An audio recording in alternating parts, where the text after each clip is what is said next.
Welcome to The Last Breakfast. Please enjoy the video. In this video, I will explain how to Excel date formulas. Let's start by understanding how Excel handles dates. Excel stores dates as sequential serial numbers, where January 1st, 1900 is serial number 1. This unique system enables you to perform various calculations, such as finding the difference between two dates or adding days to a specific date. Grasping this fundamental concept is crucial for mastering date functions and making your spreadsheets more dynamic. Now, let's explore some essential date functions. The Today function simply gives you the current date, while Now provides both the current date and time. To construct a date from separate year, month, and day values, use the Date function.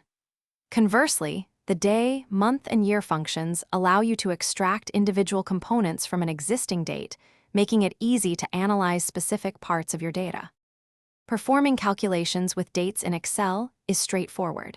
Subtracting one date from another will give you the number of days between them. You can also add or subtract a number from a date to move it forward or backward by that many days. For more advanced calculations, the DateDiff function can determine the difference in years, months, or days. The Workday function is excellent for finding a future date while skipping weekends and specified holidays.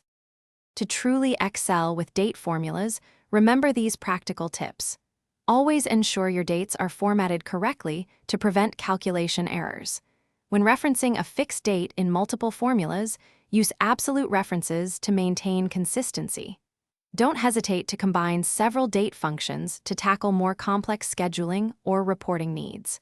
Finally, always test your formulas with a range of dates to confirm they produce the accurate results you expect.